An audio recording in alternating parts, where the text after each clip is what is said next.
وزي ما احنا شايفين الملعب مليان على اخره.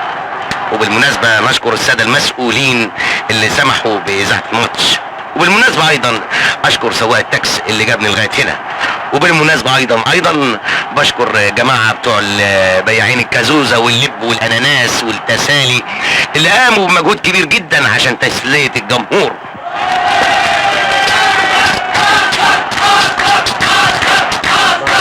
ايه ده؟ مين اللي جاب الواد زيزو هنا؟ هي فرقة هترمرم ولا ايه؟ زي ما احنا شايفين الجمهور بيحيي الفريق الاصفر اللي بيتقدمه زيزو. زيزو ده زي ما احنا قرينا في الجرايد صاحب القدم الذهبية واسطورة القرن العشرين وال21 كمان. الحكم صفر، الفريق الاصفر بيسنطر. شوطة طويلة وصلت لها باك الشمال، شاطها زيزو. زيزو طلع حتى من اللعيب الاولاني، طاير بالكوره، حتى من اللعيب الثاني، طاير بالكوره، حتى من اللعيب الثالث، بيشوط الجون، شاط في الجون. جول!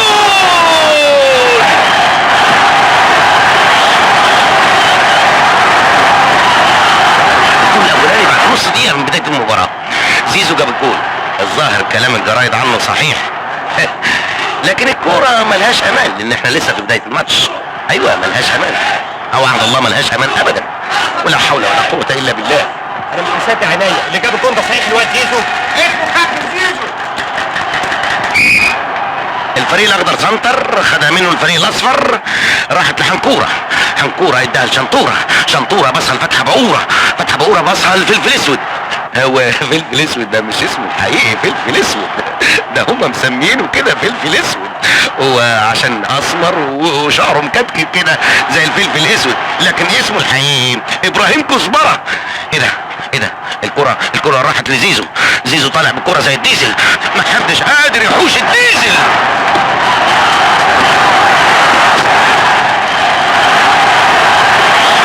الجون الثاني بعد 5 دقايق واللي جابه برضه زيزو. برافو زيزو، حقيقي برافو. ربنا يحميك يا زيزو يا ابن حتتي، ده جاري وحبيبي وصاحبي، عليا النعمة اذبح له خروف. برافو زيزو، حاجة يا كابتن. زي ما حضراتكم شايفين النتيجة 2-0 لصالح الفريق الاصفر. الفريق الاخضر بيسنطر من النقلة والتانية والتالتة. الكرة وصلت لزيزو. زيزو شاطها عالية عالية عالية في السماء.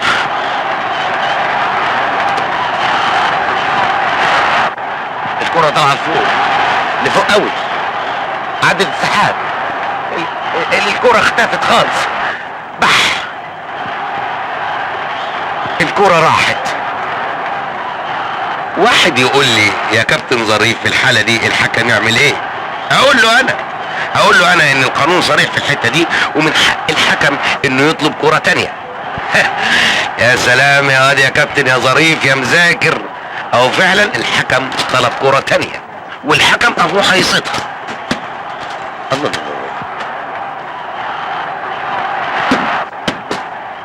ده في كرة تانية في الملعب، بقى في كرتين في الملعب، كل فريق ماسك كرة من الاثنين.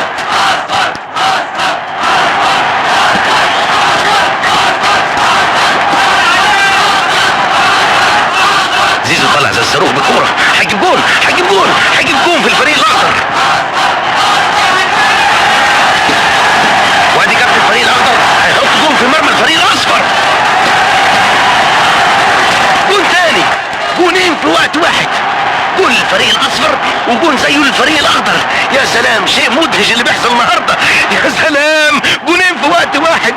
ده انا بقالي 20 سنه في الملاعب. 20 سنه ده انا بقالي 50 سنه في الملاعب، عمري ما شايف ايه اللي بيحصل النهارده بالظبط. ده احنا ولا كاننا في مولد يا جدعان. الحكم حسب الجونين وبقت النتيجه 3-1 للاصفر. صفر الحكم وانتهى الشوط الاول. لازم تجيب فيهم ناس اجوان، كل جون ب50 جنيه.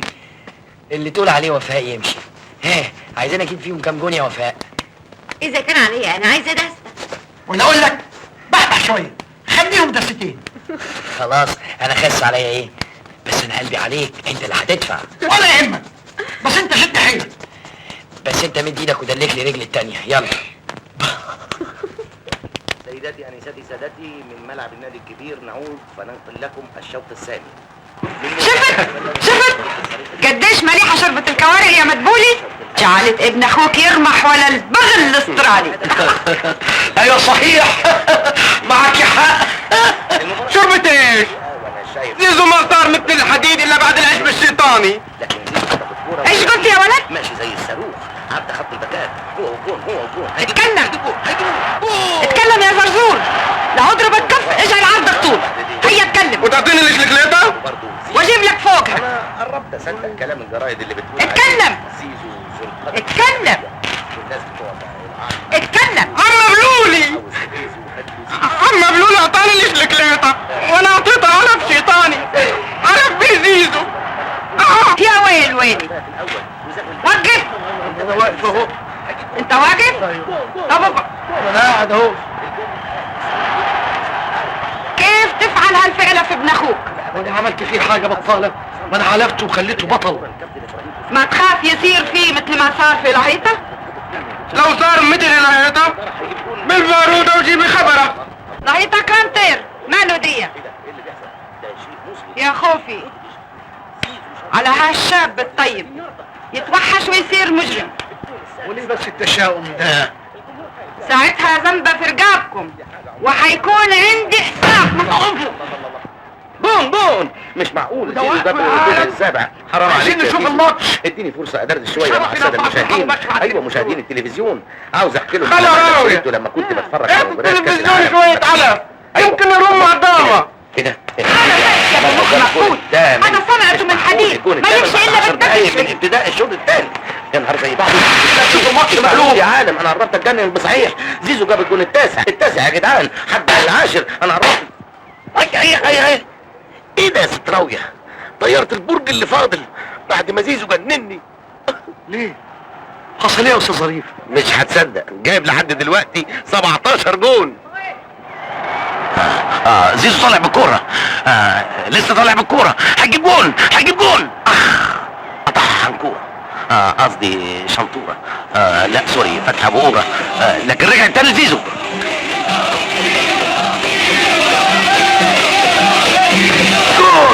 جون الجون ال 18. مش معقول ده ولا كأنه ماتش باسكت.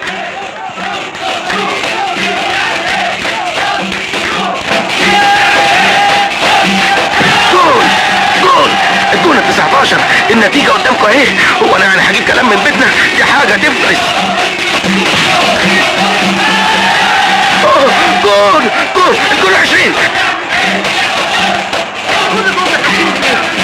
كده يا زيزو مش تقليد هتلعب في النادي. ال 21 ال 22 ال 23. انا تعبت من كتر الهد ولا مؤاخذه ملياش احتياط عشان يعد بدالي. زيزو خطف الكوره طلع بيها زي النفاسه. بيلنتي. الحكم ادى ضربه جزاء. اكيد زيزو هو اللي هيشوط البيلنتي عشان يكمل دستين الاجوان. فعلا زيزو هو اللي هيشوط البيلنتي.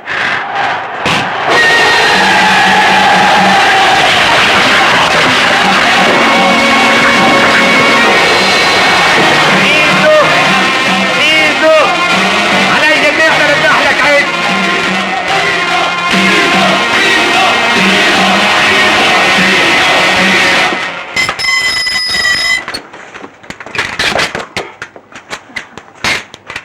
ما تيجي تاخد لك لفه يا دكتور؟ هو انكل زيزو جرى العقل حاجة يا دكتور؟ ما ترد كتمت ليه؟ لا ابدا يا حبيبي. هو بيعمل كده علشان يفك عقدتك. اصلك معقد وهو عايزك تخف. مش عايز اخف ها؟ بس هو يضرب المعلم عيب. بس كده؟ شاع خدي سمير البلكونه عشان يتفرج على مصرع كليوباترا، قصدي مصرع عكوة.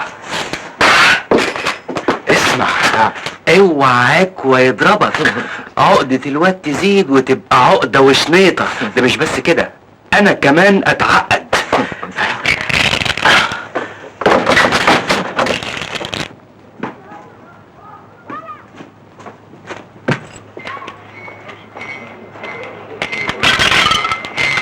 انت يا عكوة انت يا مفش غلطة يا كريمة.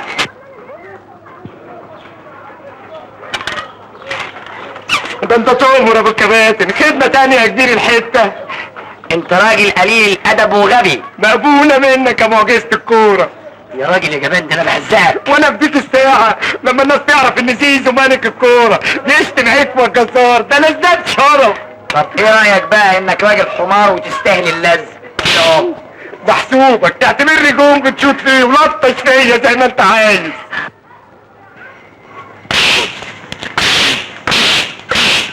هو خالي دفع العفو قد ايه عشان يعملوا التمثيلية دي قدام؟ يا ابني انا اهنيك على ذكائك وعبقريتك، واحب ابشرك ان بسبب نباهتك دي مش ممكن هتخف ابدا. خالك ده انسان تافه جبان.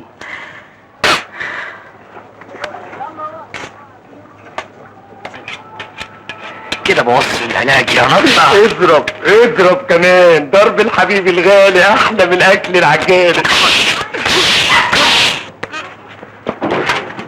البيت يا جدعان.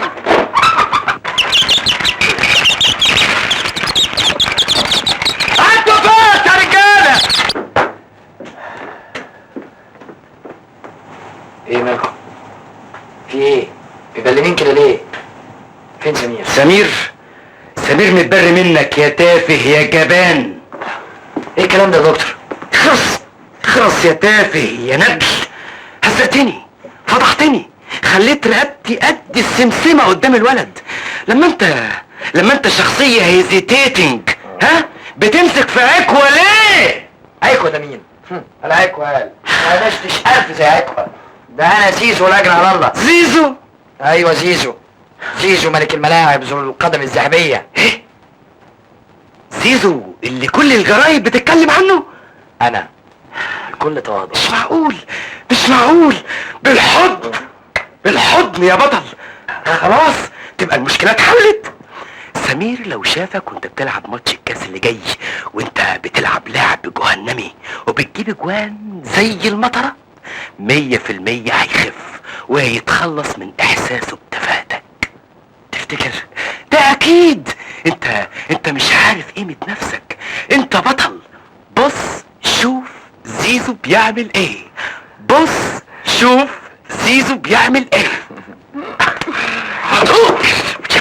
متشكر قوي دكتور.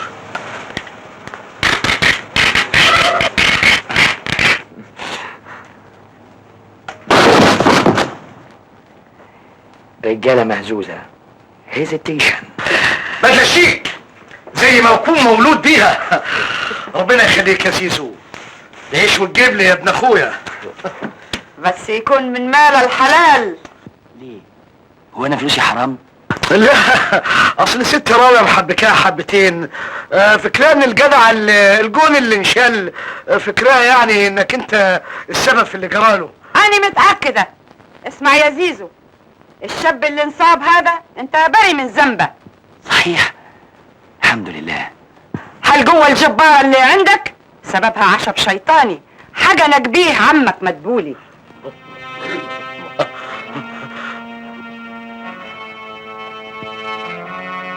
لا عيب يا زيزو، عيب. متشكر يا عمي، متشكر قوي. ده الشيء الوحيد اللي كنت بتمناه طول عمري. الجوة هذه يا اخي لو زادت عن حدها تنقلب لضدها. ما يهمنيش مادام بقيت محترم والناس بقت تعمل حسابي. وما تخاف من ربك لما يحاسبك على الراجل اللي خربت دياره وشردت عياله. يعني عايزاني اعمل ايه؟ من هالحين تطلق الكرة وما تلعب بالشلوط. بتقولي ايه؟ زيزو بطل الملاعب، زيزو ابو رجل دهب، يبطل لعب كوره، يبطل لعب بالشلوت. طب والكاس والدوري والمجد والشهره وفوق ده كله وفاء، عايزاني اضحي بكل دول عشان ايه؟ حتى تعيش مرتاح الضمير. ضمير؟ وكان فين ضميري لما كانت الناس بتضربني على قفايا؟ انا كنت عايش في وسط غيلان وكنت محتاج القوه دي علشان اخد حقي منهم. خلاص يا ست راوية، انت عملت اللي عليك وقلت له الحقيقة. انا مش هنكون اقوى عليه من ضميره والله.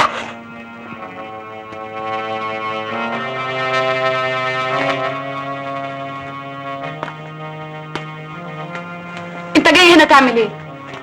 من فضلك اخرج. مدام انا جاي علشان انت مش بني ادم، انت وحش. يا هانم زيزو ملوش ذنب في اللي حصل، ده جاي يطمن على الكابتن حسن. يطمن عليه؟ يطمن عليه ولا جاي عايز يشوفه وهو مرمي مش قادر يتحرك؟ منك لله، منك لله.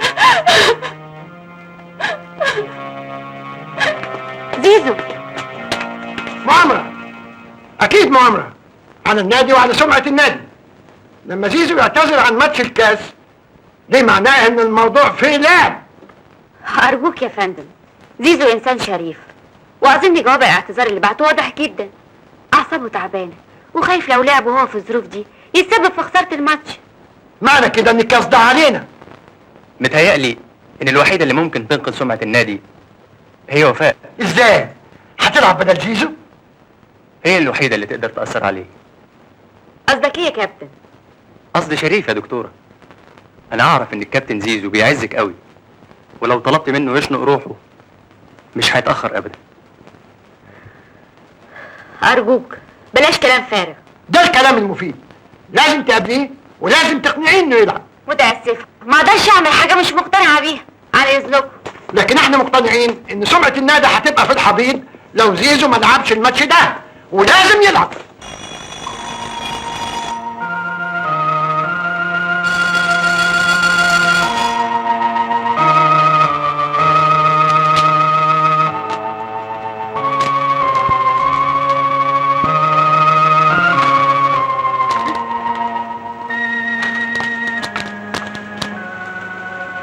آخر حاجة كنت أتصورها إنك تهرب مني. بالعكس يا وفاء، انا عايز اقرب منك اكتر بس مش بايدي. طب ممكن ندردش مع بعض شوية؟ اتفضلي دردشي. واحنا واقفين كده؟ لا اقعدي، على السلم؟ البواب لسه مسحه. بطل هزار بقى، ممكن أعزمك على فنجان شاي؟ لا مش ممكن. ليه؟ عشان ما بشربوش في فنجان، بشربه في كوبايه. طب يلا فوت قدامي.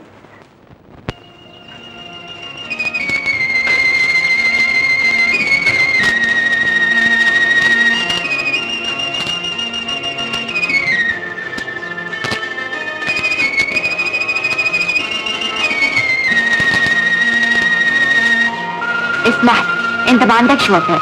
انا ما عنديش وفاء؟ طبعا. عايز تسيب الجمهور بعد ما حبك، بتهرب من المجد ليه وعشان مين؟ عشان ما بقاش مندوب عزرائيل في كل ماتش العبه يشيل واحد ولا اتنين زي ما حصل لحسن الوحش. انا قريت التقرير الطبي بتاع حسن الوحش. تعرف الشلل اللي اصابه كان من ايه؟ عارف، من الكوره اللي شطها وجت فيه. لا يا كابتن، ده اتشل عشان دماغه اتخبطت في خشبة الجون، وهو ده السبب الحقيقي. انت بتتكلمي جد يا وفاء؟ يعني مش انا السبب؟ مش انت يا زيزو. الحمد لله. انت كنت عازميني على شاي مش كده؟ انا بقى هعزمك على سحلب وباللبن. ولد انت يا نيلة. انا مبسوط قوي قوي. أيوة. روحي انت مش دلوقتي. ايوه روحي.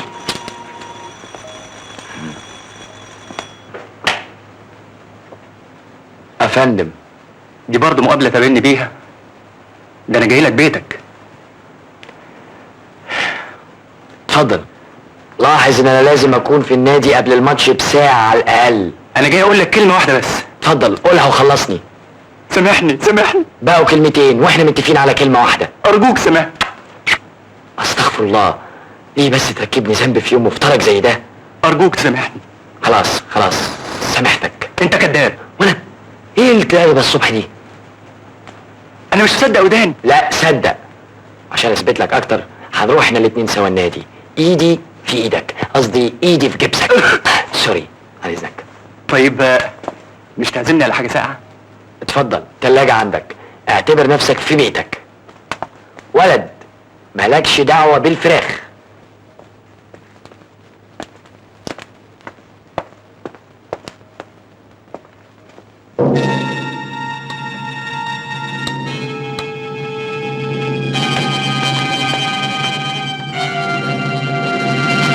ايه ده؟ ايه اللي حطيته في جيبك ده؟ لا دي الفتاحة، نسيته حطيتها في جيبي. طب ممكن تحطه هنا؟ يلا بينا بقى علشان في حاجات تانية بتتسرق، يلا. طيب مش الأول نشرب في صحة انتصارك النهاردة؟ ماشي ماشي. اشرب. صحة النادي الاصفر، في صحة ملك الكورة، في صحة الكاس، في صحة زيزو. 4-4.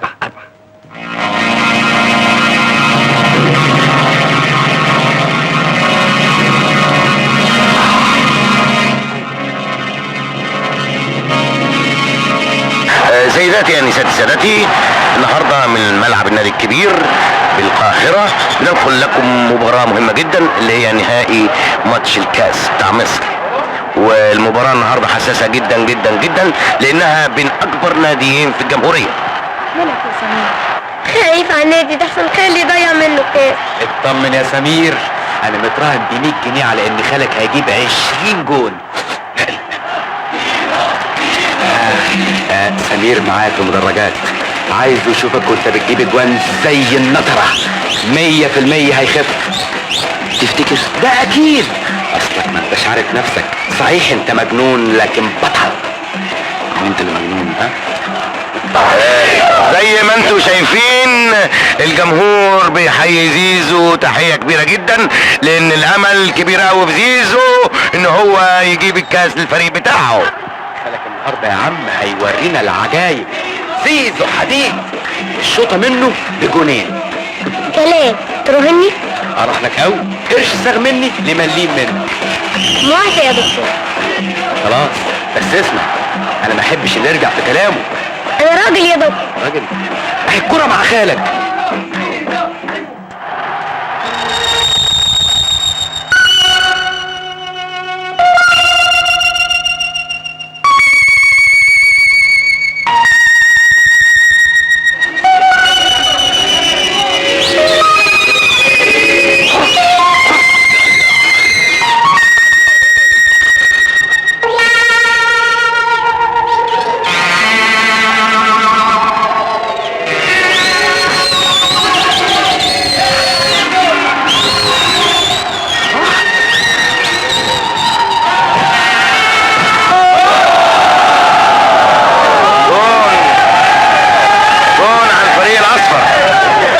السبب في دخول الجون ده هو زيزو.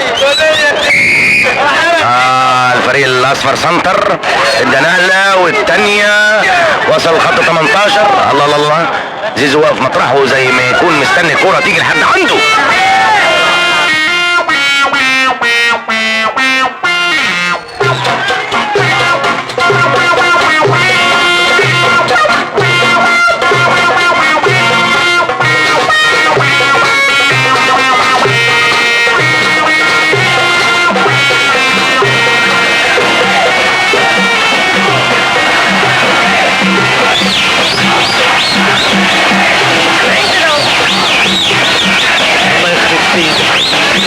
عقدت الواد وعقدتني وعقدت الاستاذ بحاله. هعالج كل دول ازاي بس يا ربي؟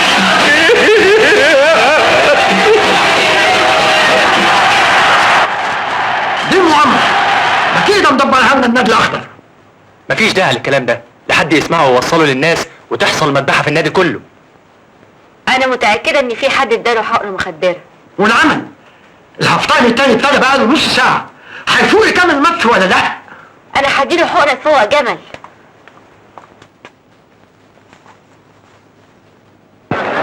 اصبحت النتيجة 2-1 لصالح الفريق الاخضر وفاضل 5 دقايق على نهاية الماتش. انا شايف زيزو نزل الملعب واقف على الخط رافع ايده وبيستأذن الحكم. الحكم صفر واللعب ابتدى. يا ترى زيزو هيعرف يعمل حاجة في الكام دقيقة اللي فاضلين دول؟ على ساعتي انا فاضل دقيقة ونص.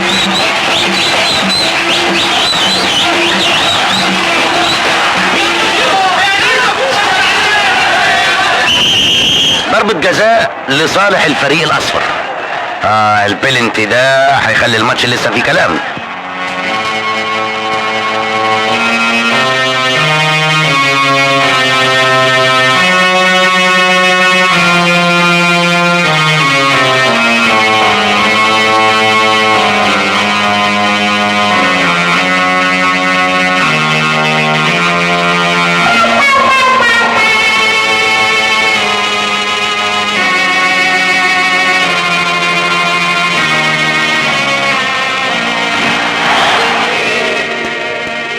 يا خساره، زيزو ضيع الكاس.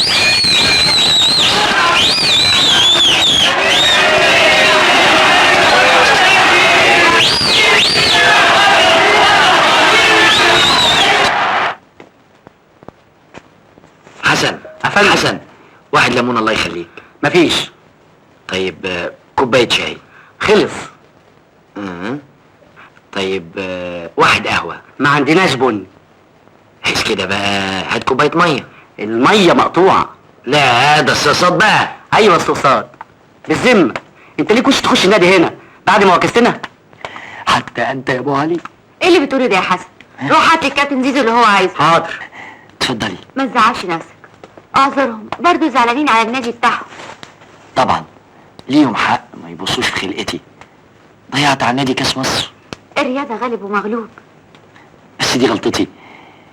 انا كنت اقدر اجيب جون، بس خفت على الجون بتاعهم ما يحصل له زي ما حصل للوحش. وعشان كده كبرت في نظري. انت انسان يا زيزو، ضحيت بالشهرة والمجد عشان حياة بني ادم. يا سلام، اول كلمة حلوة اسمعها من يوم ما لعبت الماتش. ارجوك يا وفاء ما تبعديش عني، انت الامل الوحيد اللي فاضل لي.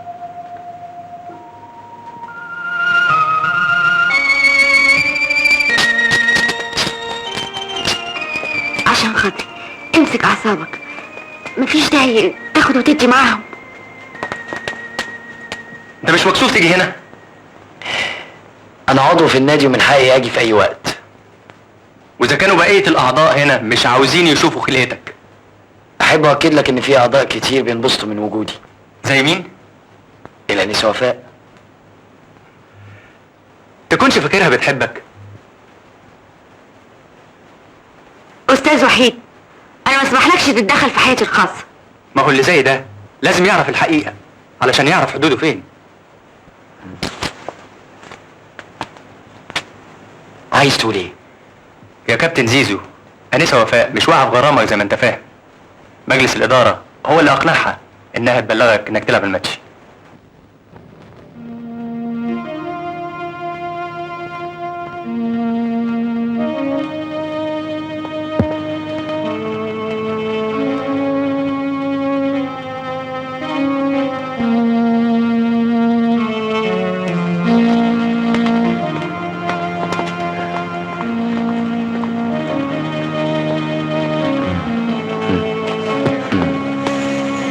اسمح لي اهنيك يا كابتن وحيد.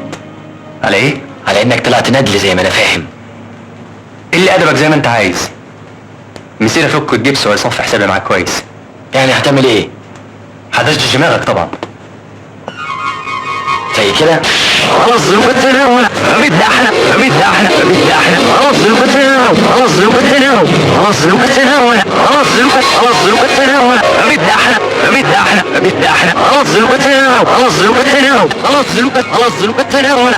وبيقول ايه؟ بيتكلم بالمألوف. ما يصحش كده يا كابتن، مهما كان ده برضه زميلك في النادي. ارجوك تعدله. هعدله. انا ورايا ناس تاكل الزلط، ورايا ناس تاكل الزلط، ورايا ناس تاكل الزلط. انا هأدبك. انا ورايا ناس تاكل الزلط، زلط هو فين؟ قدامك اهو. اهلا. وحضرتك بقى اي نوع من انواع الزلط؟ بس الضرفير بطل الجمهوريه في البوكس. ما تعرفنيش؟ يكون احسن لو عرفتك في ماتش ملاكمه. عندك مانع يا ضرفير؟ الاسبوع الجاي ان شاء الله. حيث كده بقى حضر شويه بلح عبريني عشان الورثه تفرقهم على تربتك بعد الماتش. اوعى ابوي موته.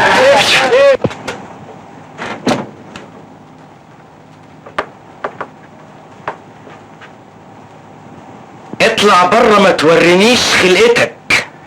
بس بطل طولة لسان ونتفاهم. نتفاهم على ايه؟ الولد عقدته وشليته والاخر انخرس ما بقاش يتكلم. يقول ايه الجرع المناخولي ده؟ من يوم ما رجعنا من ماتش الكورة وهو يا حبيبي ما نطقش بكلمة. يعني انخرس بجد.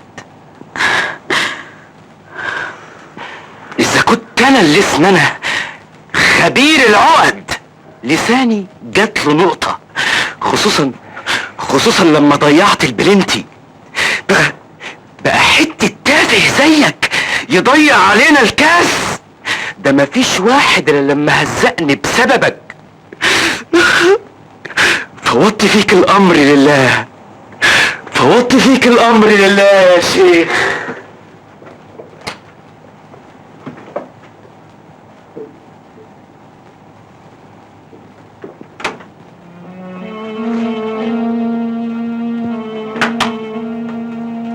سمير،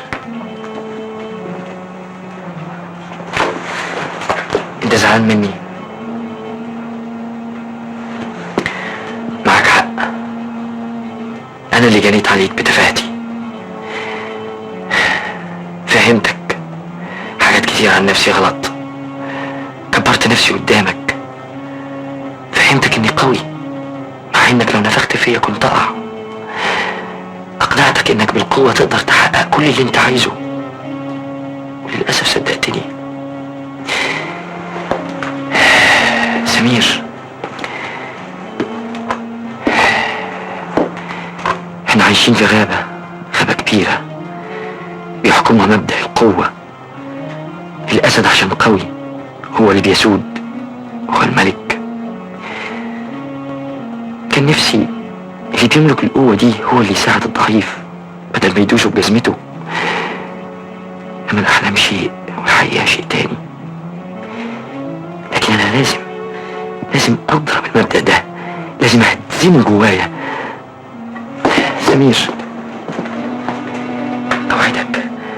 أوعدك من النهاردة مش هقول غير اللي أقدر عليه، اللي أقدر أحققه. هثبت لك إني مش تافه، مش ضعيف. والمسألة مش محتاجة عصاية سحرية عشان نحقق اللي احنا عايزينه أبدا.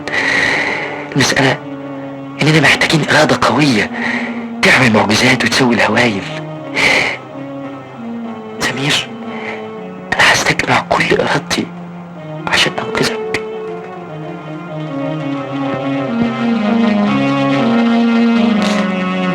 الخميس الجاي هلاعب الترفيل، وهتشوف أنكل زيزو حبيبك وهو بيبهدله. النوبة دي مش كلام، مش أحلام، ده حقيقة.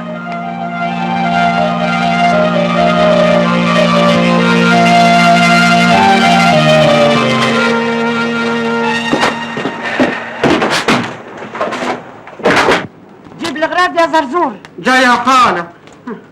يا ريتني مسكنت في الدار ولا صار اللي صار. صعبان عليا فراقك قوي يا ست راوي.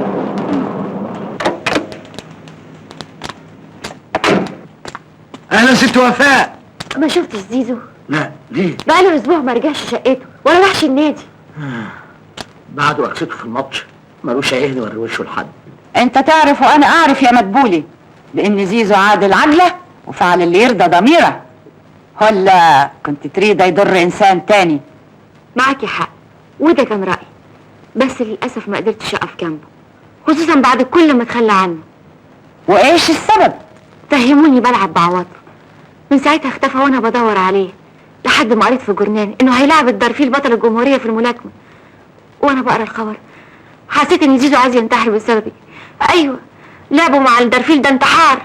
اطمني يا ست وفاء، زيزو ابن اخويا عنده قوة شمشون، لو هز صباعه هيخلي الدرفيل يبقى بسريايا. مدبولي، ابن اخوك من هاليوم ما راح يقدر ينفخ ورقة. ازاي بقى؟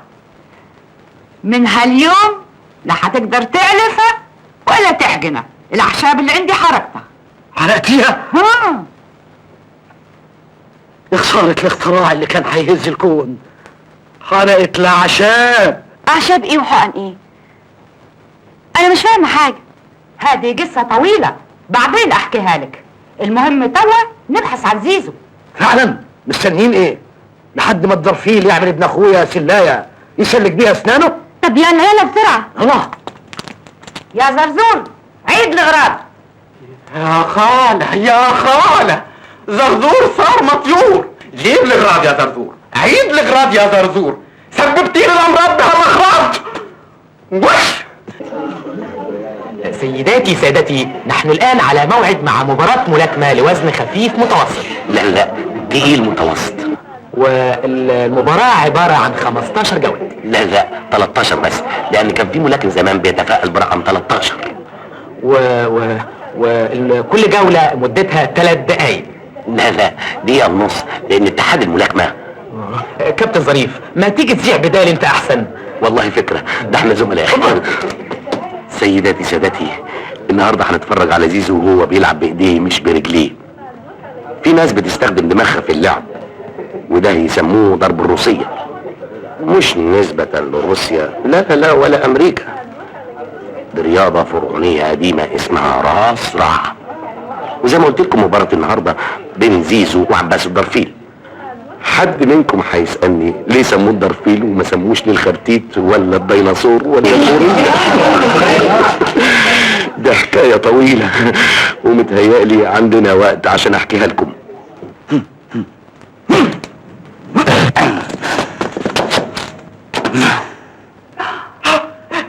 زيزو اشرب يا كبير، مي حد مي.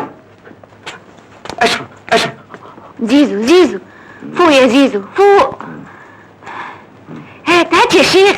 اسقيه حتى يطلع من عينك. اشرب. مش كفايه قبل كده دبحتيني؟ عايزه تعملي فيا ايه النهارده؟ تسنيني؟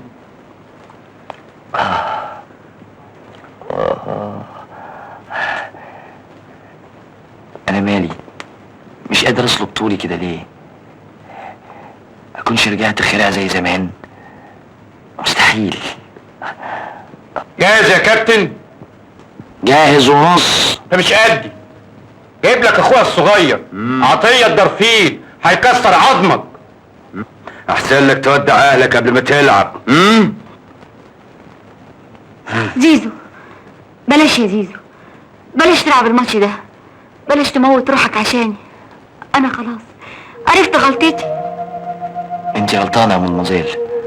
انا ما بلعبش الماتش ده علشانك، انا بلعب الماتش ده عشان خاطر سمير ابن اختي، ولو ضحيت بعمري مش خساره عشانه.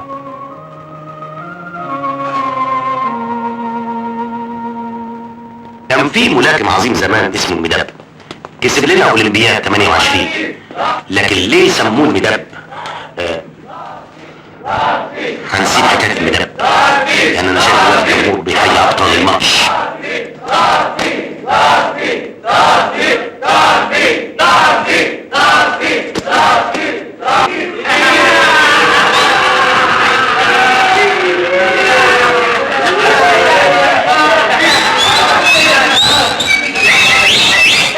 عطية الدرفيل بطل الجمهورية.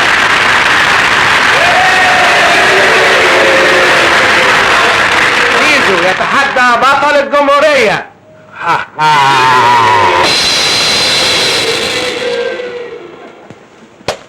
اهلا وسهلا، ان شاء الله هعملك كفته. اوعى سيب ايدي يا حبيبي. سيب ايدي.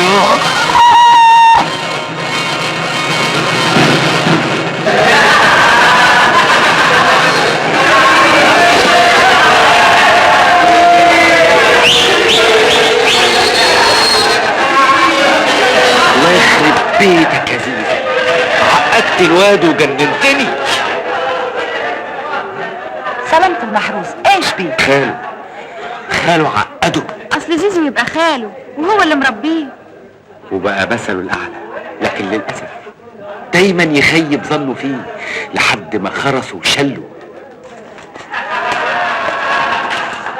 ولو ما كسبش الماتش النهارده ممكن الولد يضيع فيه.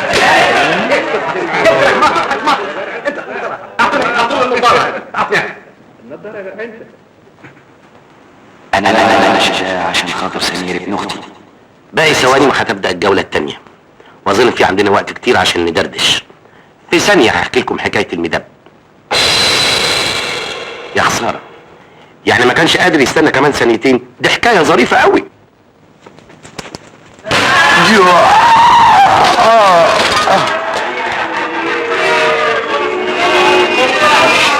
دي خدعه. صبرك بالله، هخلي لك وش شوارع. فتكم بعافيه.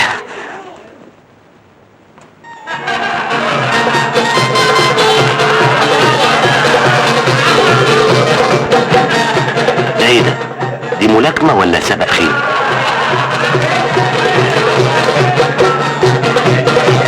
على كل حال عقبال ما يخلصوا سبق هحكي لكم حكاية الدول. لا مؤاخذة، قصدي التريل. التريل ده كان عليه ضربة شمال. الضرفيل زنق زيزو في الكورنر، هيخلص عليه.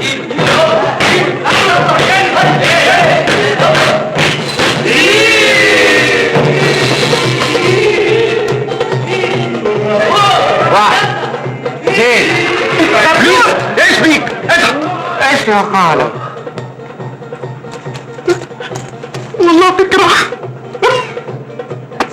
8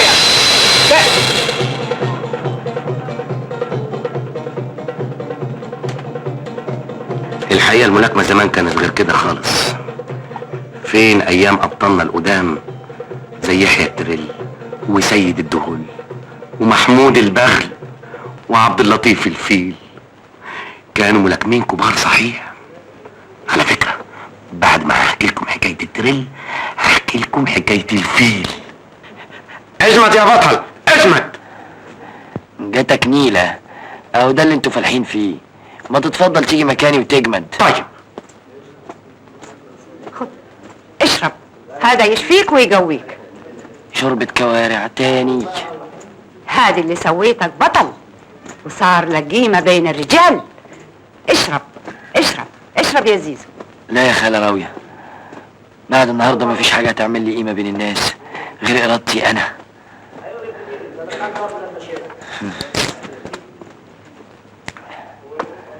البني آدم ربنا اداله العقل والإرادة عشان يعمل بيهم المستحيل. اخترع الطيارة وركب الريح ووصل للقمر، وأنا بإرادتي هغلب الضرفيل وخليه صرصار. احسنت القول. ما في غير الايمان بالله هو اللي رح ينصرك وينجيك.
الحركة دي بتفكرني بلاعب زمان اسمه سيد الفهد لما ركب عوض الحصاوي اللي اخذ البطولة من الملاكم المشهور ابراهيم الحصان.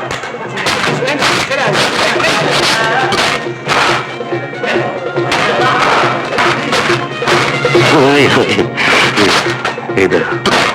يظهر الجمهور ابتدى يحدف طوب. استاذ اتفضل كمل انت بقى، احنا فينا من طوب.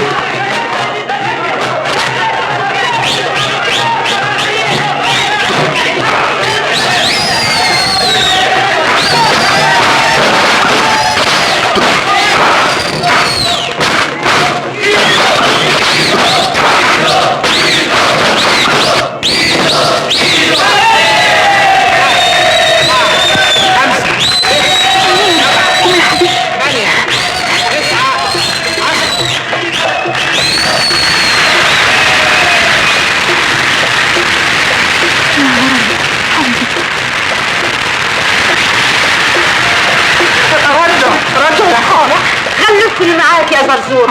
والله ما يشفيك الا الدكتور. انا دكتور وانا حالة ميؤوس منها. عنوان اهو. انا ابقى تعالى لي.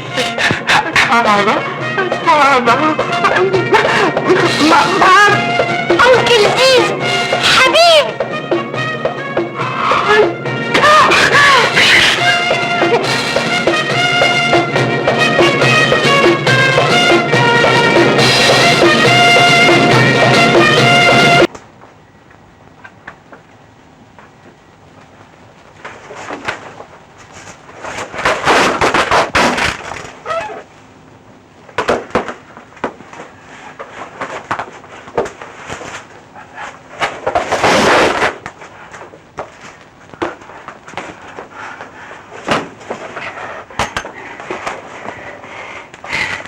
الدوسيهات يا حضرة الباشكاتب.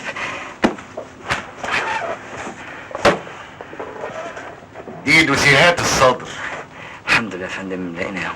انا طلبت دوسيهات الوارد، اتفضل رجعها تاني. يا استاذ محروس. ما تقوليش يا استاذ محروس. حاضر. يا محروس بيه، ايوه انا طلعت السلم ده 12 مرة لغاية دلوقتي. فيها ايه يعني ما يبقوا 13؟ لا ما فيهاش حاجة، بس سيادتك عارف ان دول 5 سلالم. 5 سلالم اضربهم في 12 مرة يبقوا ب60 سلمة. لو تعلم سيادتك اني بحرق نقطة دم في كل سلمة بطلعها يبقى 60 نقطة دم. ده في الصدر بس يا فندم، انما بقى في الوارد كمان. ده مش شغل يا استاذ. طب ما تخلي حضرتك الاستاذ فرج يقوم بالشغلانة دي. عيني عليه باردة ما شاء الله، يقدر يطفح، قصدي يطلع القمر ماشي. اوه بقى حلو واحد نص في الفرد. يا عبد العزيز افندي الاستاذ فرج شهادته عالية. يعني ايه شد؟ انت شهادتك متوسطة. لو كانوا قالوا لي وانا بستلمها اني هبقى تخصص سلالم كنت رجعتها لهم. انت بتهزر معايا يا استاذ؟ لا يا فندم، لا مش مسألة هزار، بس انا كنت عايز اقول لحضرتك حاجة، ان انا عندي فقر دم، عندي انيميا، هابستروكلي هابستراكتد. ايه يا اخويا قلت ايه؟ قلت ايه؟ لا ولا حاجة يا فندم، الدكاترة هم اللي قالوا لي كده. خلاص خلي الدكاترة تيجي تعمل لك شغلك. رجع الدوسيهات مطرحها يا استاذ. حاضر. ايه يا استاذ فرج؟ انت لسه بتاكل؟ طب اديني لقمه يا اخي اللي عندك دم. وريني يا اخي. ايه؟ جبنه؟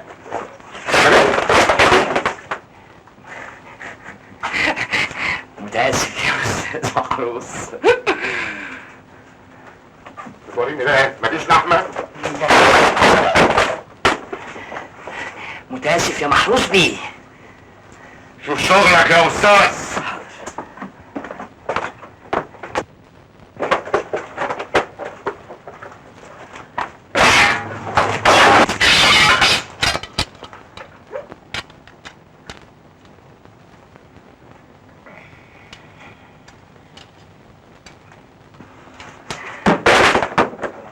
لا مؤاخذة، اصل هو داخل بالصينية مندفع وماشي. ماشي يا فندم. عندك شغل النهارده بعد انصراف الموظفين لحد الساعة 5. ماشي يا فندم ماشي. الساعة 5. 5 بعد الظهر يا فندم. 5 صباحا. يخرب بيتك. يا فندم كل شيء هيتصلح. كل الديسوهات اللي هنا لازم تتراجع. حاضر يا فندم حاضر. مفيش مكافآت ولا اوفر تايم. مستعد اشحت. النضارة فين؟ يخرب بيتي. غور من قدامي. حاضر. سيبني بقى.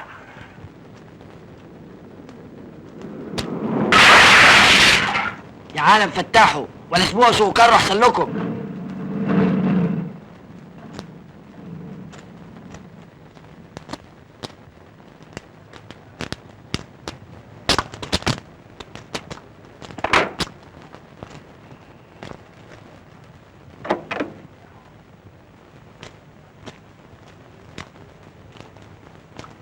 يا استاذ، انت يا حضرة، من فضلك انت. يا فندم عايزه ايه؟ مش كفايه تلطشيلي وشي ووسختيلي البدله؟ ما تتعلموا السواقه بقى. فعلا الظاهر اني ما بعرفش اسوق. لا يا هانم العفو، ده انا اللي ما بعرفش امشي. اي خدمه؟ ارجوك تشوف لي الموتور، انت مش بتفهم في الحاجات دي. جدا.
فهمت ايه اللي خلى عربيتك تقف؟ ايه؟ ما فيهاش بنزين.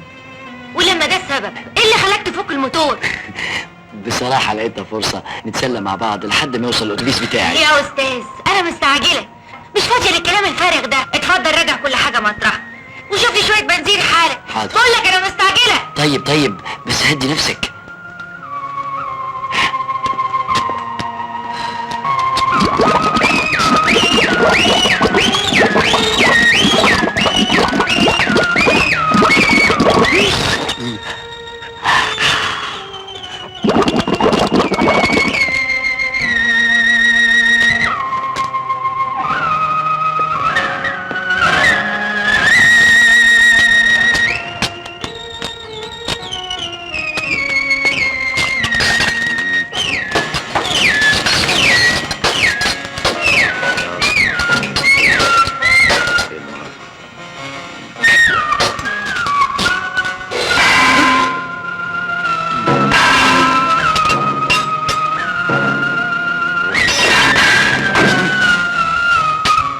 دوري.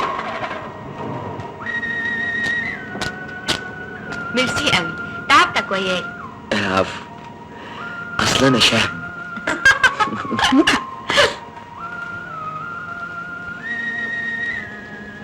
سيجارة؟ ميرسي، مش هولعها، هشيلها ذكرى، هعلقها بصالون. باي باي. باي باي.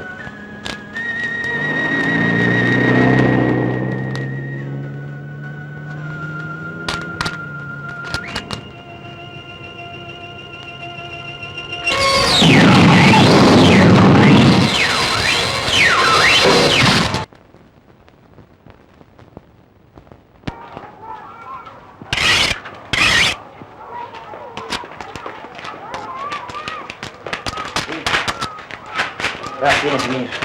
مش انا كده كده ليه؟ دخل ماتش ملاكمة مع أورن ابن المعلم ياسو الجزار. ليه؟ أصل عايز ياخد البني اللي كسبته منه. بني؟ اوعى تديهوله. اسمع يا سمير، الراجل المجدع هو اللي ما يعطيش راسه لحد ابدا، فاهمني؟ اللي يوافق انه يتلزق على قفاه هيفضل طول عمره ملطشه للناس. انا مثلا في الشغل بتاعي لا يهمني لا مدير ولا موظفين ولا كبير، وعشان كده تلاقيني واخد حقي في شغلي 24 قراط. يلا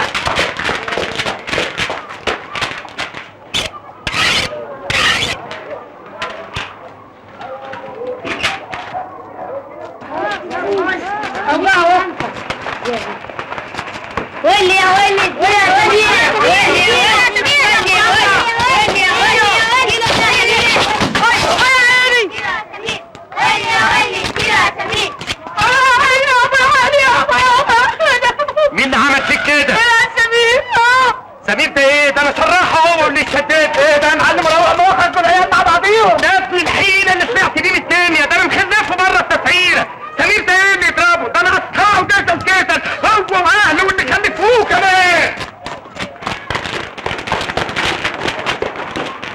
قلت له انت مش كاتب ظالم، ما ينفعش معاك غير القوه. ولسه ما اترفدتش؟ اترفد؟ مين ده اللي يرفدني يا انشراح؟ ده انا زيزو، وحياتك شيلته دوسيهات على قلبه، كوم دوسيهات قد كده اهو، وحكمت عليه يطلع الصنداره 12 مره. لا عشان ما ابقاش كداب، هما 13 مره. يا سلام. طبعا، مال مش كده وبس. امال عملت فيه ايه تاني؟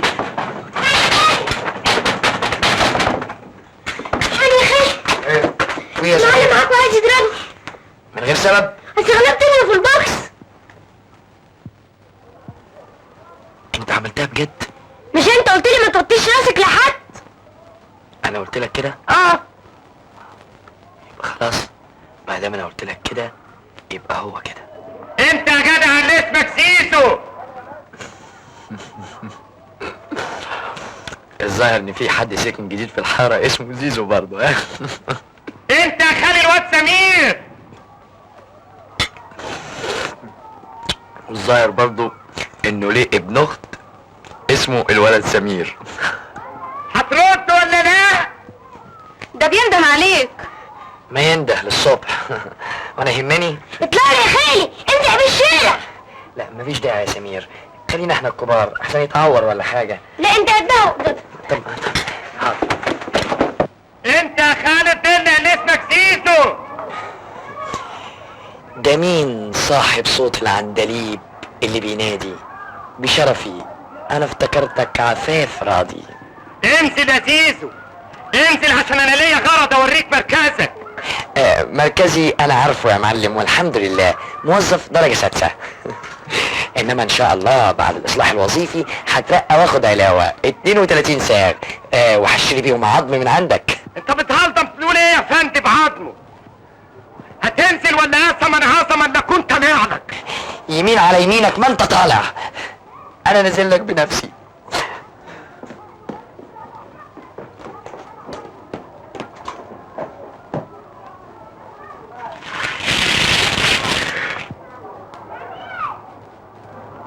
طيب يا زيزو، ان عملتك كفته انزل لك يرنك علقه. انا اللي طالع له حتى لو كان فوق في الهوا. يا معلم يا معلم يا معلم عكوة، مش كده، خليك انت كبير، اقعد، دي شغلانه عيال، ما تعملش عقلك بعقلهم. انا اللي يرش ابني بالميه يرشه بالدم. يا معلم الولد ما يقصدش، ده رش عليك ميه قصده يحميك. يا معلم انت صدقت برضه عبد الحليم حافظ لما بيقول خلي السلاح صاحي؟ لا نيمه احسن. ما تفرجش علينا الاشبال يا معلم. كده؟ طب حس بقى انك طلعت هافق، انت واختك واللي ما يتسماش ابنها لازم تعزله من الحاره. بس ده ظلم يا معلم. انا بقى راجل مفتري. اديله على وشه يا خالي، ده زي ابنه مفش. انا مفتري يا ابن الابانسه. معلم النهارده الاثنين وممنوع الذبح. اوعى من سكاتي. معلم طب هفهمك.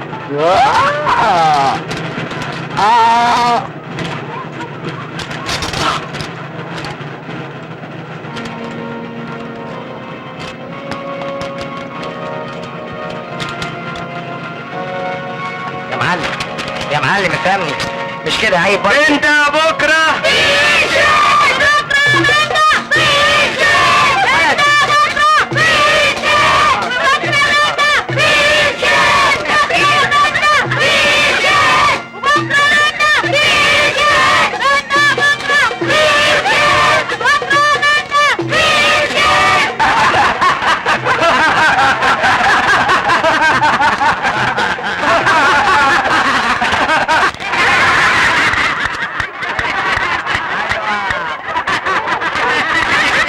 جدع يا سمير، اقطع نفسه اهو كل يوم من ده. وراني اعدل لي اليافطه دي.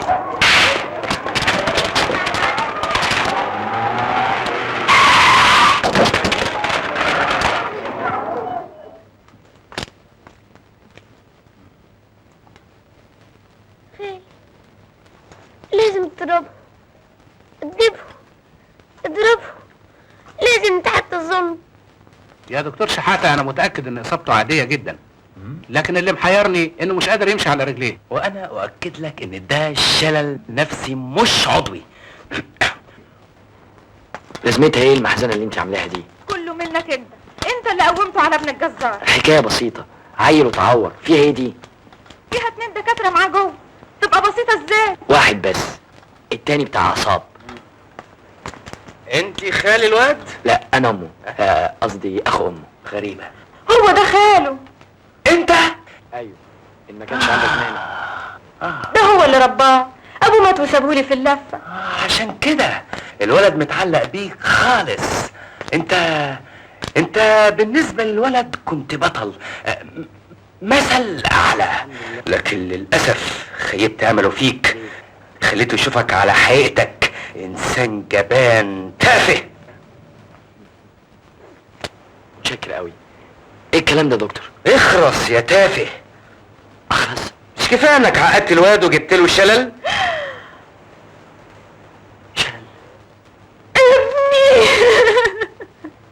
ما تقلقيش، دي حالة عارضة ممكن يخف منها بسرعة على قديم خاله التافه ده. انا مستعد اضحي بحياتي عشان سمير. حس كده، يبقى لازم ترجع الصورة اللي في مخ الواد لمطرحها. هو متصور انك بطل، يبقى لازم تبقى بطل.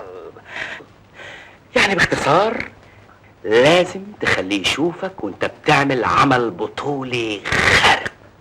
عمل بطولي؟ عمل بطولي زي ايه؟ ايه يعني مثلا تجيب محمد علي كلاي وتضربه علقة. لا، كلاي مشغول اليومين دول، مش هيقدر يجي من امريكا. طب اسمع، اسمع، ايه رأيك لو تأجر اسد وتحط دماغك جوه بقه؟ جوه بق الاسد؟ والله فكرة، بس متهيألي اتعور. ما تتعور ولا تموت حتى، المهم المريض يخف. انت عايز الناس تقول عليا ايه؟ دكتور فاشل؟ يعني باختصار سيادتك عايز سمير يخف وانا اموت. انت اللي عقدت الولد وانت اللي لازم تفك عقدته. اسمع،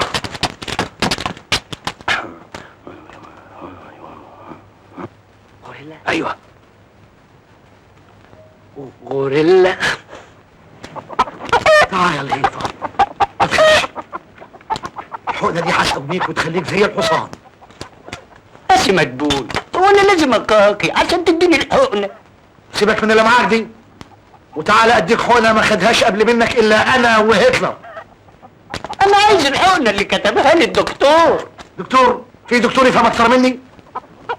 انا قعدت بشتمرجي في القصر العيني 25 سنة واستقلت لان الدكاترة بيغيروا مني. قدامي اديك حقنة هتلر. يا عم مش عايز منك حاجة، انت باين عليك بقيت ترللي. انا ترللي؟ يا راجل يا عديم الحيل، يا فاقد النخاع، يا كركوب، يا اللي يسندوك بطوب.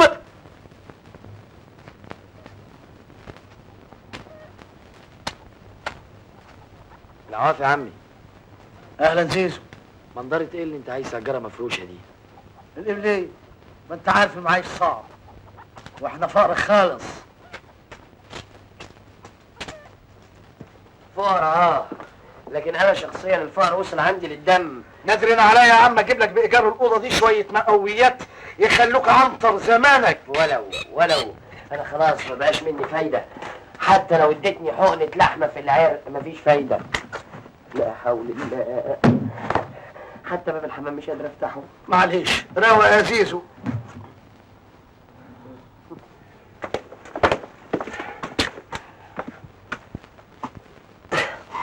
حتى الحنفيه مستعفيه عليا.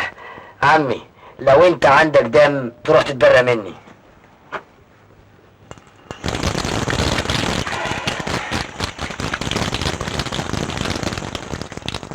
دي كلها حاجات بسيطه يا جدع. جدع؟ اهو الجدع ده جاي هربان من الحته عشان يستخبى عندك بعد ما اتهزق وسف التراب. مين اللي عمل فيك كده؟ المعلم معاكوا الجزار بهدلني هزقني ما خلانيش اسوي عظمه في الحته. وسكت له؟ لا ما سكتلوش جدع. انضربت له هراني ضرب، ويا ريت على كده وبس. وبعدين؟ الواد سمير ابن اختي لما شاف المعلم عكوة بيعمل فيا كده اتعقد انشل. ليه كده بس يا رب؟ إيه كان هيحصل ايه يعني لما اطلع قوي زي فريد شوقي ولا رشدي اباظة ولا حتى سيد مكاوي. ولا يهمك، انا هخليك حديد. ازاي؟ هديك حقنة من بتوع هتلر. هتلر؟ لا يا عم، ما هتلر خسر الحرب. عشان يوم ما خسرها نسي ياخد الحقنة. طب ومستني ايه؟ لهمني عليها بسرعة، ده انا محتاج لها قوي، فعلا محتاج لها، وبالمرة بكرة هصارع الغوريلا. غوريلا؟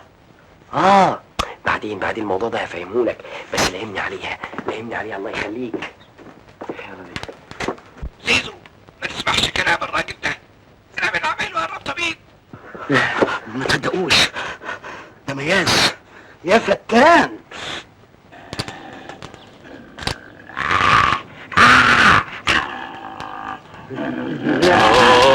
مش دي الغوريلا اللي هتصارعها، التانية هناك اهي فين؟ اهي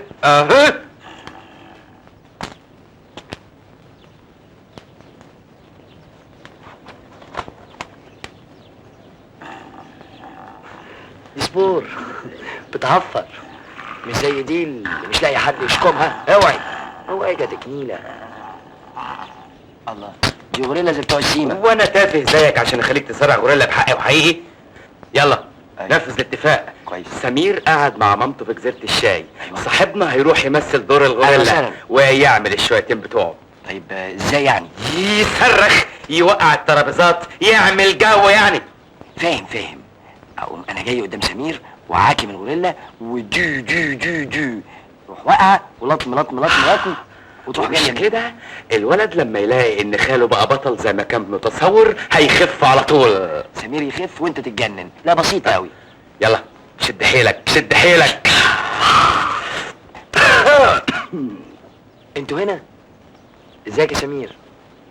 ازاي ما شفتكوش؟ ده انا هنا من بدري. امال كنت فين؟ لا ابدا، اصل وانا جاي كان في شوكة مزنوقة في سنان الاسد، اترجوني عشان امد ايدي في بقه واشدها، شدتها له.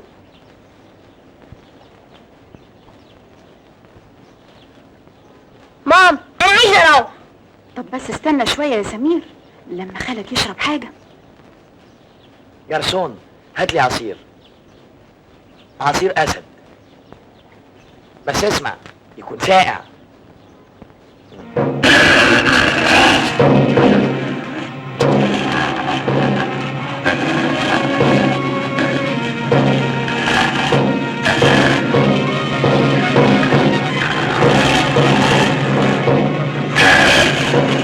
اجروا يا ناس، الغوريلا هربت من القفص بقى على هنا. اقعدي الغوريلا عشان نحز طولنا عشان حته غوريلا. اقعدي. انا زيزو بتاع الاسد.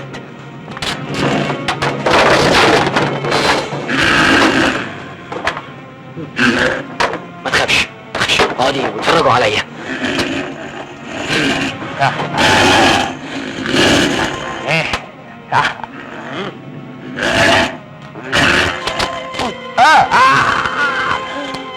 خف شوية بلاش يندمج، اديني فرصة اهزقك. ده انا فاهم الواد ان لذيذ بتاع الاسد يا ابني مجنونة.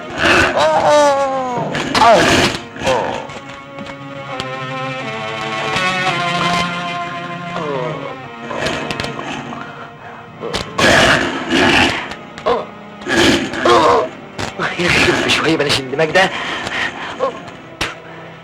اديني فرصة اهزقك. يا ناس يهو، الغوريلا هتموت الراجل. مش تافه زيه، ده ديكور مش حقيقي. يا ابن المجنونة. لا ده انت زودتها قوي، مش هديلك ولا مليم، انت بوظت العلاج. غبي يا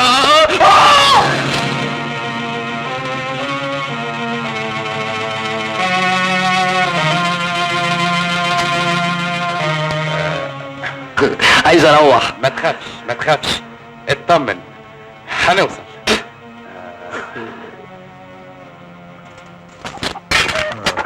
مفيش فايدة، مخاليق ربنا تاكل تسمن وانت تاكل تخس. سلام عليكم يا دكتور مدبولي. اهلا سفارة. جبت لك زبون ولا كل الزباين، وموافق على الاجر، ومستعد يدفعها مقدم كمان. اتفضلي يا ست راويه. يزيد فضلك يا صديق ويمنع عنك الهم والضيق ويجعل السعد لك رفيق وتتكسر يدين ورجلين اللي ما يقول ان شاء الله. ان شاء الله. ان شاء الله. الست راويه يا سبتبول. اهلا وسهلا. ان كنت من اهل السلام يبقى السلام عليكم، وان ما كنت منهم حل رقابكم محل رجليكم. قولوا ان شاء الله. ان شاء الله. إن شاء الله. ان شاء الله. كل ده رد على اهلا وسهلا. وست بتشتغل ولا؟ اليد اللي تعمل بالشرف تنباس وتنوضع على الراس، واليد البطالة نجسة تنقطع وتنداس بمداس. قولوا ان شاء الله. بتشتغل ايه حضرتك؟ الست راويه تجرد غنم قد الدنيا. وحضرتك هتسكني وحدك؟ لا، معي ابن اختي المندور اللي مبخر ببخور زين الشباب الغندور. ادخل يا زرزور. جاي يا خالة يا خالة، شباكي لباكي زرزور بين ايديكي. قرب يا قرب. ومغطي وشه كده ليه؟ بسلامته محجب؟ امي قالت لي مكشف عن وجهي قدام الاغراب. هذا عمك مدبولي ما هو غريب مثلي تمام. اكشف اكشف.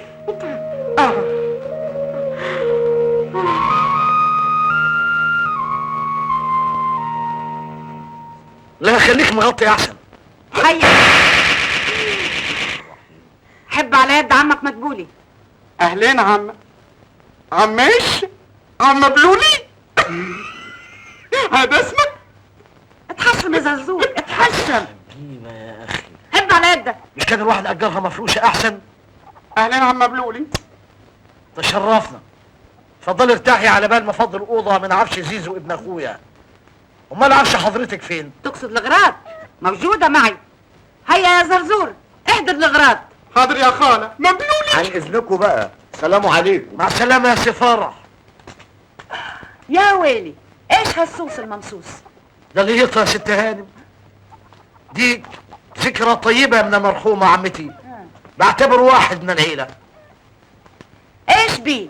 عظامة نافرة. وحياتك بجيب له اكل مستورد وبرضه مش عايز يسمن. ايش تعمل لو جعلته ينصح ويربرب بالعرض والطول ويصير ياكل اكل ما ياكله غول؟ ازاي؟ عالجة بعشق شيطاني. شيطاني؟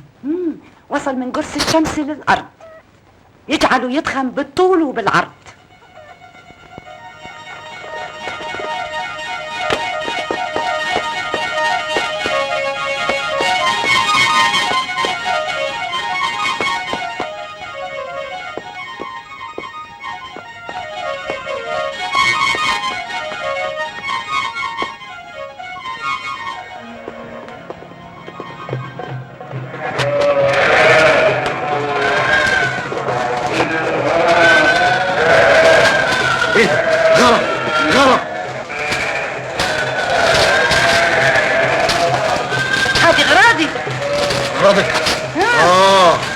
عشك يعني. لكن يا ست راوية انا متفق على اني اجر لك اوضه، مش لا مؤاخذه زريبه. وش يهمك؟ من هالحين الغرفه غرفتي وحدفع لك ايجارها. اعملها زريبه، اعملها زكيبه، اجرها مفروشه، انا حره. لكن لا لكن ولا ساكن. ما تنسى اني حشفي لك هذا اللي تقول عليه لهيطه واجعله يصير مثل الحيطه كده. لهيطه ده انا علشان خاطر لهيطه مستعد اخلي البهايم تنام مطرحي على السرير.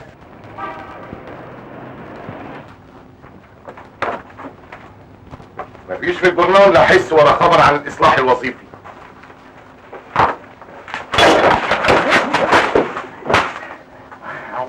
ابعد عني، انا ما يقومنيش الا واحد في درجتي، على الاقل باش كاتب. تسمح يا فندم بعد اذنك؟ شيل الدسوهات دي بالدولاب. المفتاح اهو، اتفضل. اجري هات المفتاح ده، ده عقده. بس ده المفتاح اتزنق ورا الخزنه يا فندم. شيلها، شيل الخزنه. يا والله ما تجيش، محدش يقدر يشيل الخزنه غير موظف باش كاتب على الاقل زي حضرتك. اتفضل انت. اسمع يا ابني، تعالى شوف يا ابني، اقسم بشرفي وباصلاحي الوظيفي اذا رجعت من عند المدير العام وما لقيتكش جبت المفتاح لكن عامل لك محضر تبديد عهده ومحولك للنيابه ومنها للسجن. منك الله يا مفتري. ولا يهمك، هو مش حلف باصلاحه الوظيفي؟ طب ورسوبي الوظيفي انا اللي انا جايب لك المفتاح.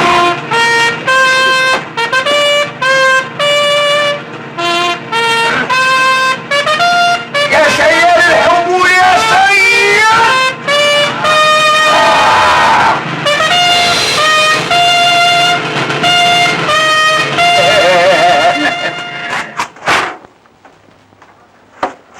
اتفضل يا سيدي.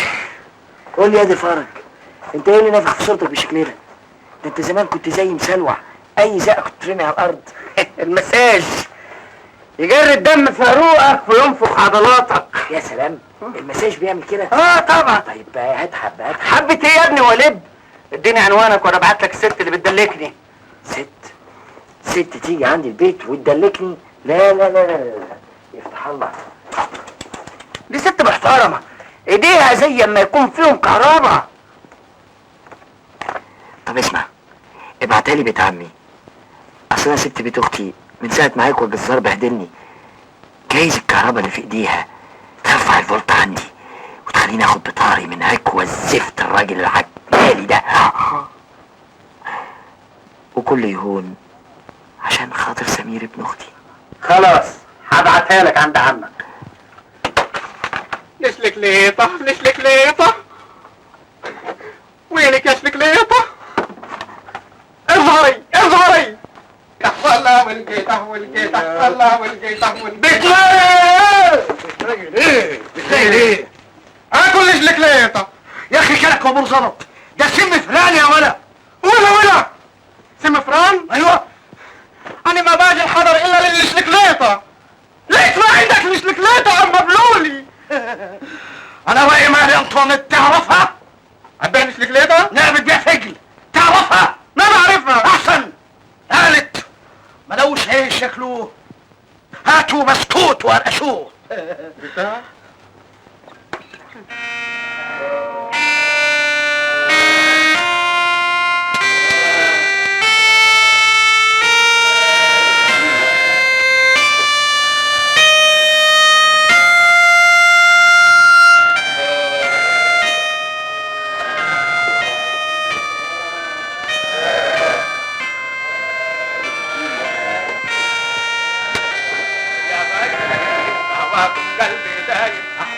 كتار وانتو اغلى الحبايب يا غايبين، طولتوا الغيب علينا بعد الهجران، يا هلا تعودوا الينا يا غايبين، طولتوا الغيب علينا بعد الهجران، يا هلا انت ايه يا اخينا؟ انا زرزور الساكن الجديد. ودي بقى عيلة سيادتك؟ اي نعم. نعم؟ اي نعم، الغنم هذولا اخوتي في الرضاعة. حلو قوي يا عم مدبولي، اهرب من الجزار الاقيك فاتح لي سلخانة. هو فين؟ العم مبلولي؟ العم مبلولي والله وطاح ولا ادري وين راح. عم مبلولي؟ يا غايبين في هواكم قلبي دايب، احباب كتار وانتو اغلى الحبايب. يختك يختك يختك يختك يختك يختك.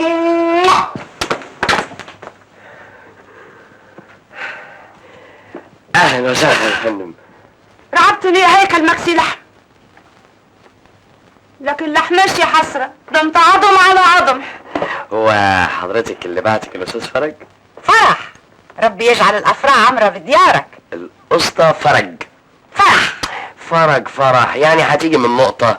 لا نقطة ولا مركز، ربي يجعل الشر بعيد. ها ويش تريد؟ الشغل. اريد الشغل اريد الشغل. يلا قومي معايا. لوين؟ قومي معايا على اوضتي، يلا عشان نشتغل. نشتغل؟ يو يلا بقى. وريني ايديكي. ايش تعمل يا ابو عدل هف وخف؟ اي تشوف للكف؟ لا باجي السهم. هادي كفوف مثل السيف البطار، تنزل على صداغك تخلي عينيك تطق شرار. تعالي ينفعوا في ايش؟ في الدعم. قالوا لك عني غسالة؟ هتدعكيني انا؟ يدعكك طور بقرون يا مجنون. كيف ادعكك؟ ايه حكايتك؟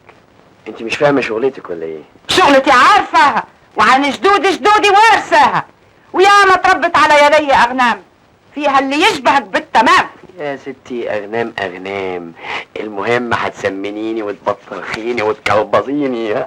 وانزلك السوق. بالظبط كده. اهو انا دلوقتي في سوق الرجال مسواش نكله، انما طبعا ان شاء الله على ايديكي هساوي كتير خالص.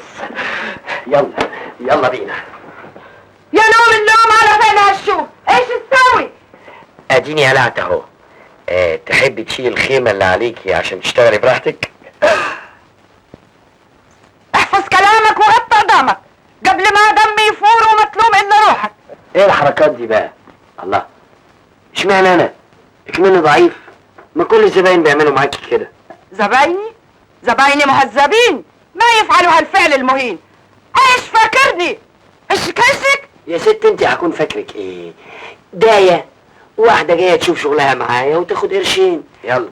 شغلها معاك؟ بس خلي بالك، لو الشغل ما عجبنيش وما اتبسطتش بشرفي ما ادفع لك مليم احمر. يلا. طاب شرب دمك طاب. اتشاهد على روحك، اليوم هيندموا امك وابوك على انهم خلفوا. وين هتروح؟ ان ما سويتك سرمايه من غير نعل، ان ما خليتك جنديل من غير فتيل، ما كون راويه تاجرة البروتونات والدهونات. الله فيه يا ست راوية. حتى الطور المهبول ابن اخوك. ايوه ابن اخويا ماله؟ كيف قصرت في ربايته وجعلت يسطو على خضر الحريم الحراير؟ زيزو ده قطة مغمضة. استر عظامه استر عظامك يا ولد. عمي انت تعرف الولية النفاسة دي؟ الله، ده ست راوية السكنة الجديدة. يعني مش انت اللي بعتك الاسطى فرج؟ فرح قلت لك. الاسطى فرح السمسار. خبر ابيض، والله افتكرتك الست اللي جايه تعملي لي مساج. مساج ايه وبتاع ايه؟ انت فيك ممساجة؟ على رأي المثل اصلع بيدور على مشت. تتريق؟ يعني عاجبك الحالة اللي انا فيها دي يا عمي؟ هفتان وتعبان، لو اتخانقت مع نملة تبهدلني.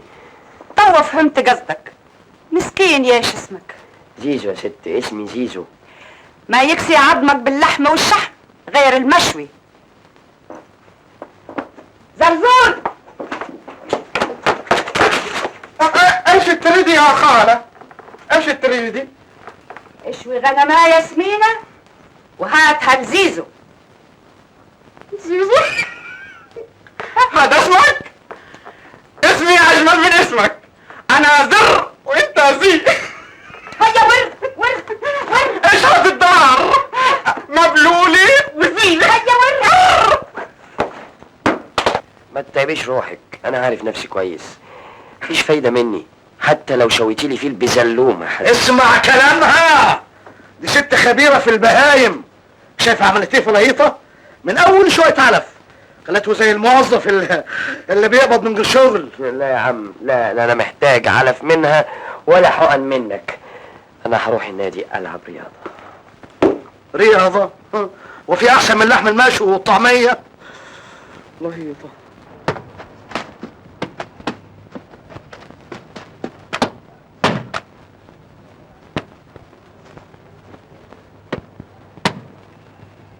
هاي.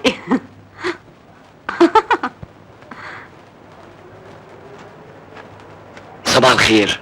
اهلا. انت مش فاكراني ولا ايه؟ مش واخده بالي. انا زيزو. طب عايز ايه؟ انا زيزو بتاع الخرطوم، بس مش خرطوم السودان، لا خرطوم البنزين. ده صحيح. تصوري شايله من يوميها تذكار. فرصه سعيده يا استاذ بعليزو. لا زيزو مش بقليزو، بقليزو حاجة تانية. يا ريت تقبلي تشرفيني ناخد حاجة مع بعض في الكافيتيريا. متاسفه يا استاذ، مش هقدر اقبل عزومتك، عن اذنك. مبروك يا عم، بقيت عضو في النادي وهتستلم الكارنيه بكره. بجد؟ يعني اقدر العب دلوقتي؟ مش قبل الكشف الطبي. ابقى سقط؟ لا ده كشف عادي كده عشان يعرفوا هتنفع في انهي لعبه. هيسقطوني ان شاء الله، ولا اقول لهم اني هلعب بالي. خد نفس من بقك كمان. كويس قوي. اللي بعده.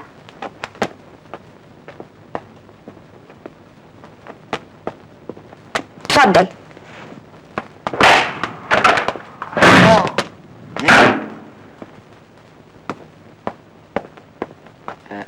لا دي مقصودة بقى، أكيد أنت بتطرديني. انا إيه اللي جابك هنا؟ دي اوضتي. أوضتك؟ لا أنا واخد 3 أوض بمنافعهم، أمال فين منافعكم؟ انت هتهزر معايا؟ آسف، هو حضرتك اللي ايوه انا اللي حضرتي. أهلا وسهلا. اتفضل اقلع. قلع.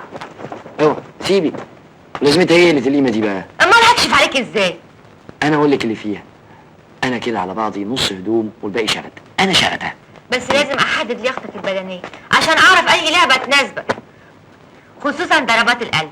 القلب ده القلب يا ما انتظر. ايه؟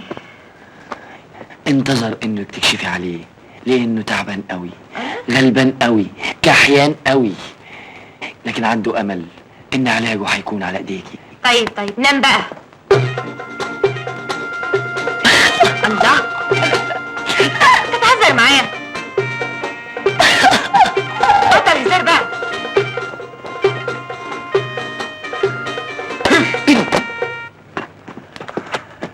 رحت فين يا وفاء؟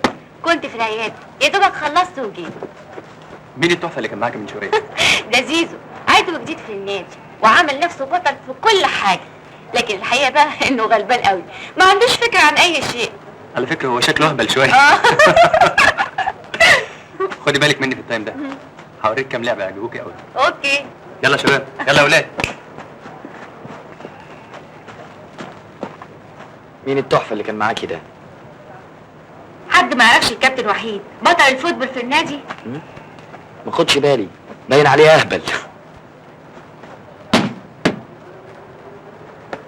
بتسمي ده لعب؟ ما حدش مبوظ الكرة في بلدنا غير زي اللي اسمه وحيد ده. معنى كلامك انك تقدر تلعب احسن منه. مدموزيل، في مرة لما كنت كابتن كورة شطها وانا هنا في مصر، دخلت الجون في اسوان، وطبعا بعتوها لك في الطياره عشان تكمل اللعب. الله، انت كنت موجودة في الماتش؟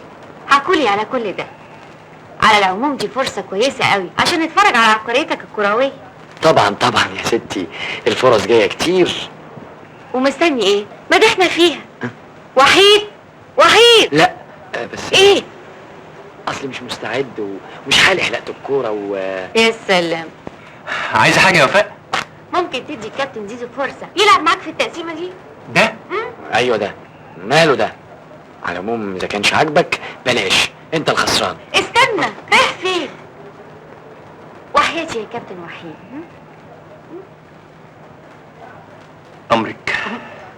اتفضل يا كابتن. اتفضل بقى يا كابتن، عاوزينك تورينا شوطه من شوطاتك الجهنميه. اتفضل.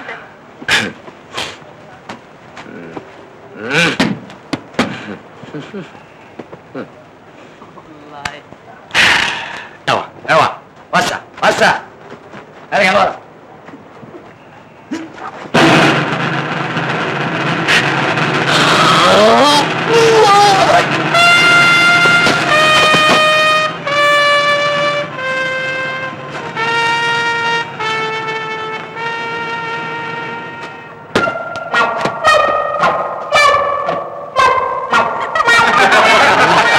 تضحكوا على ايه؟ طب ايه رايك يا كابتن لو تقف جول؟ ايوه بالظبط كده بالظبط، انا كنت عايز اقول كده. اتفضل. متشكر قوي.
يا لهيطه.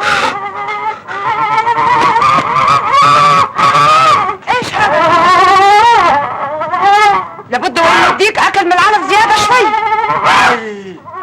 ايش العمل يا خالد؟ مثل الجمل. شش. لابد من الحاجه قبل ما يقطع الطريق على الناس. هديك اصبح خطر. يا حد يا سوسة، افتحوا الباب، افتحوا الباب. لهيطة، انت مت يا لهيطة، ولهيطة كله منك. قلت لك سمنيه مش انفخيه. كان ديك فجعان لحظ العلف كلها. هو ده علف؟ دي قنابل ذرية. والدي كان قال لي ان العشب هذا في ايش يا زرزور؟ شاشات يا خالة. يعني ايه؟ من يوم ما وقع من السما الطبق الطاير والزرع حدانا في الصحراء مس الشيطان. كوز الذرة صار طول الراجل والبلحة تنقاس بالمتر. هو الطبق الطاير وقع في نجعكم؟ حدا عشيرتنا. يا خبر، يبقى مظبوط. الاعشاب بتاعتكم بقت مليانه اشعاعات ذريه. ومن يومها ونفسنا انفتحت للاكل، انا وخالة راوية والغنم. رجعوا يا خالة. الحقي، عينه فيها سلطه.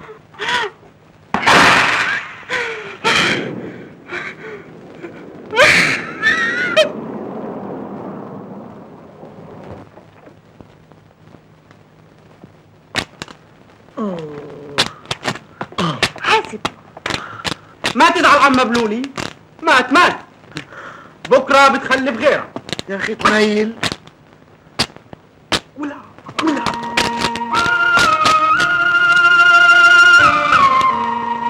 مش ده زيزو ولا انا بيتهيألي؟ انا يا عمي، انا ماله يا مدموزيل؟ ده صوت رماي؟ لا ابدا، كان بيتمرن في النادي بس تمرينات عنيفة شوية. تمرينات ايه وعنيفة ايه؟ ده بقى نص عمر. اوت سايد. اسبوعين راحة ويبقى كويس خالص. مالك؟ يا اختي فرصة والزقي فيا. يا سلام عليك. يلا صدقني انت هتبقى كويس، بس المهم ترتاح اسبوعين وتمشي على الدواء اللي انا كتبته لك. لا، انا هعالجه بطريقتي الخاصة. حضرتك دكتور؟ لا، انا ما رضيتش اشتغل دكتور، انما اكتفيت بان انا علمت كل الدكاترة في القصر العيني ايام ما كنت ماشي هناك. اسمع الكلام اللي انا بقول لك عليه، ولازم يمشي على الدواء اللي كتبته له. لا، انا لازم اديله حقنة من بتوع هتلر. ايه الكلام الفارغ اللي انت بتقوله ده؟ خانقها ولا تخنقك. سيبوا الموضوع علياني. انا حشفيه بطبق شوربة مجادم اللي تقولوا عليها كوارع. كوارع ايه يا ست انتي؟ ايوه كوارع من بتاع هتلر، لانه كان بيحب الفتة. يا سلام. اعطيه حقنا لشكليته. حقنة هتلر. الدواء ما في غير شوربة المجادم اللي تقولوا عليها كوارع. اعطيه حقنة لشكليته. ما في غير شوربة المجادم اللي تقولوا عليها كوارع. اعطيه حقنة لشكليته. هتلر حقنة هتلر.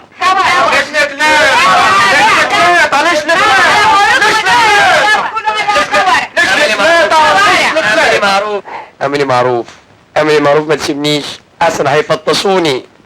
لو ما نفذتوش اللي بقول لكم عليه انا بحملكم مسؤولية اي حاجة تحصل للمسكين ده. معلش ما تاخدش غير الدواء، فاهم؟ مع شوربة كوارع. مفيش حاجة غير الدواء. باي باي. وقفي يا ايش اسمك؟ ايه في ايه؟ قول الصدق. انت حكيمة ولا دكتورة؟ حكيمة وفي نفس الوقت دكتورة. لا انت لا حكيمة ولا دكتورة. امال ايه؟ انت الشلكليطة بالبندق. ايه اللي بتحكي ده؟ اتحشم يا قليل الحياة. احنا جايين نبيع الغنمات ولا ننظر للبنات؟ رجعي يا خالي، رجعي. خليك محول يا مهبول حتى تشوف العرض طول. ان شاء الله اموت يا خالي. ان شاء الله. نفسي اعرف ايه اللي خلاك تعمل في روحك كده. كنت عايز افك عقدة الواد سمير ابن اختي. تفك عقدته تقوم تكلكع جتتك. لازم ابقى جامد عشان اضرب المعلم عكوة. دي الحاجة الوحيدة اللي ممكن تخلي الولد يخف. حمار مين اللي قال لك كده؟ هو واحد حمار زي حضرتك متبكتر. سيب الرياضة احسن لك. سيب الرياضة.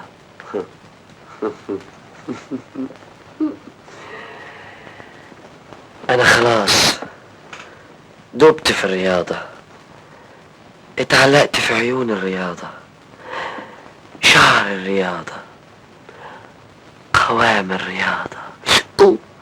لا ده انت مخك بقى تلالي خالص.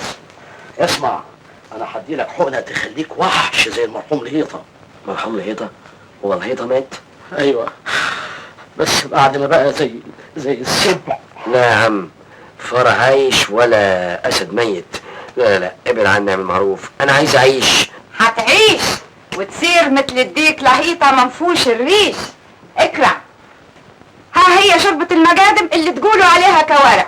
تو ما تكرهها تنولد من جديد وتلاقي جسمك مثل الحديد. بقول لك ايه، لا اكرع انت من نافوخي، انا مش فاضيلك، الحاجات دي مش هتنفع ببصله. يوه اكرع، قلت لك اكرع. يا اخي اكرع وخلصنا، ما لم يمد السيف مات بكرة، تعددت الاسباب والكرع واحد. حاضر حاضر، بس ابعدي البتاع ده. اكرع اكرع. حاضر. اكرع يا اخوي. اكرع. حاضر. اكرع يا ضنايا. اكرع. حاضر. اكرع يا روح انت.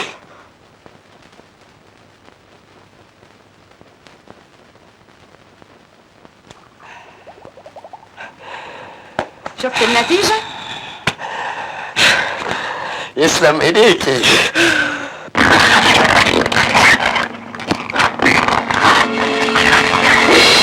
اخر كرع في الدنيا.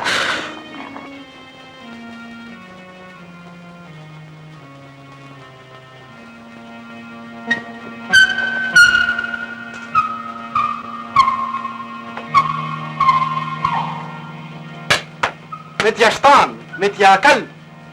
ما متش؟ بعطيك واحدة تاني. فاكرك الشيطان. معلش خدتك هنا. لا ما هنا. بقول لك ايه يا ابو زرازير، ايش معاك حبه من اياهم؟ ايش اياهم؟ عرف من اللي كنا خدناه للهيطه وسمنه وبعدين جاب اجله. انا كنت عايز حبه. ما بقدر اعطيك.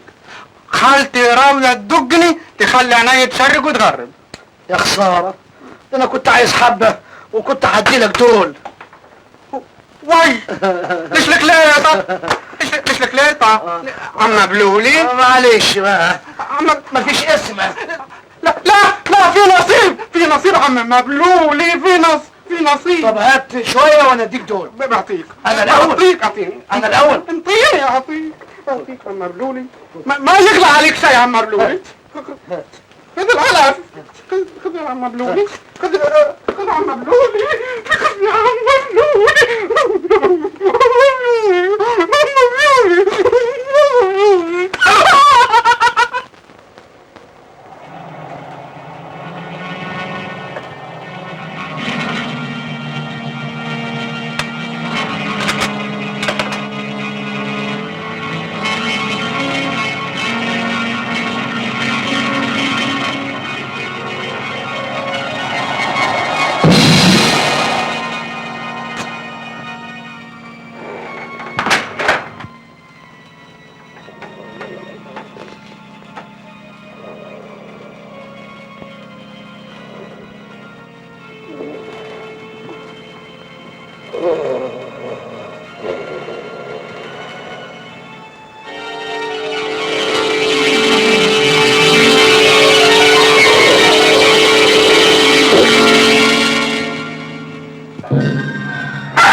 عمي زلزال زلزال عمي.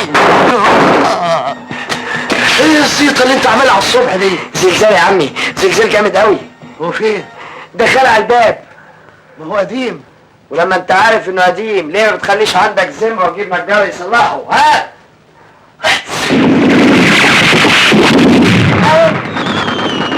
هذا بقى شيطان لان حمار. حلو، يبقى الحقنه اشتغلت. ما بلاش سيره الحقن على الصبح يا عمي. ما هو يا تجيب سباك عشان يصلح الحنفيه، يا تعين موظف يفتحها لي كل يوم. ما تفتحها انت يا اخي. ما انت عارف ما اقدرش عليها. ما انت صابع بسم الله ما شاء الله، عيني عليك بارده. لا بارده ولا سخنه، شوف اهو. اشتغلت. ولا عم مبلي مبلولي. ايش؟ اكتب اقول عم مبلولي مبلي. عشان كده اسمع كلامي وتصلحها. اشتغلت. يعني الواحد ينزل الشارع من غير ما يغسل وشه.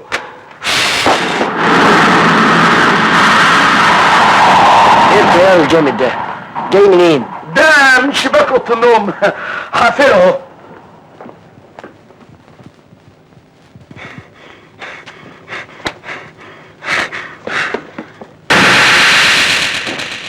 زرزور، ايش صار في عزيزو؟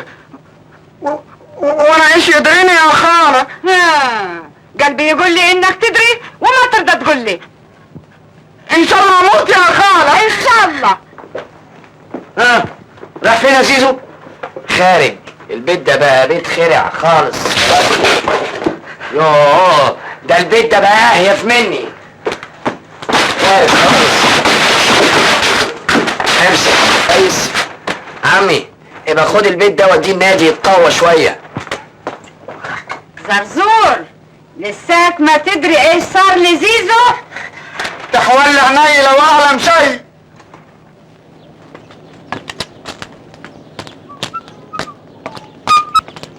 ايدك معانا يا اخ.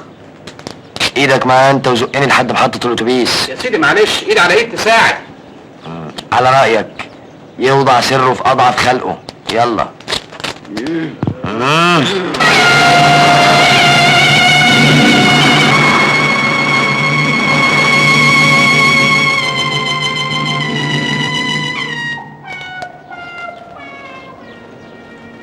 عايز له اسبوعين علاج.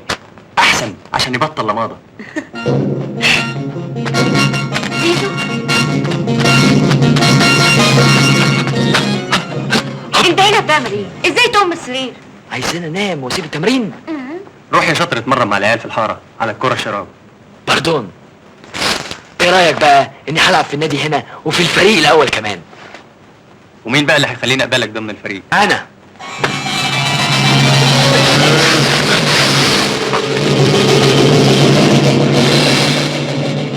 افتحولي. يعني موافق العب ولا لا؟ موافق قوي يا زيزو. ايه؟ يا كابتن زيزو.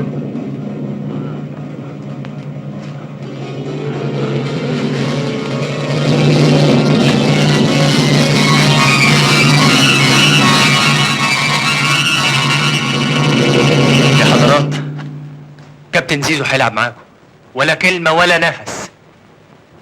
اتفضل يا كابتن، بيتك ومطرحك. العب يا اخوي.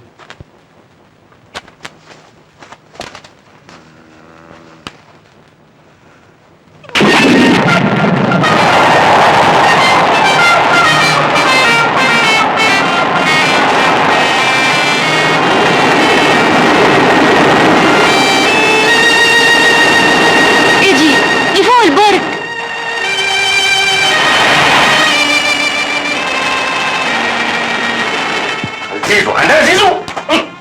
شو بقى؟ انا لازم ارفده. انا هقطع عيشه.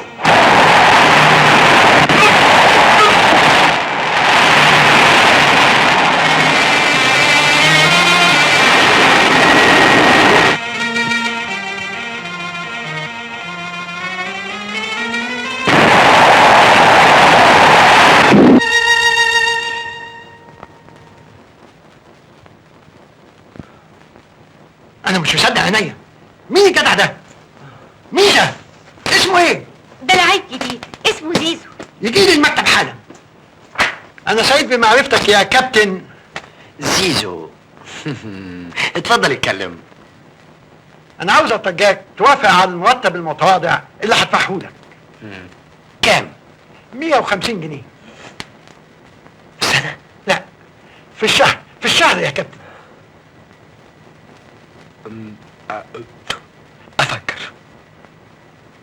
وافق يا زيزو عشان خاطري.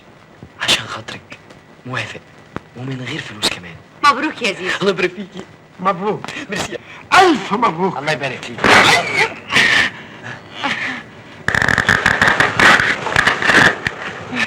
طيب يا فندم فرصة. طيب خلاص.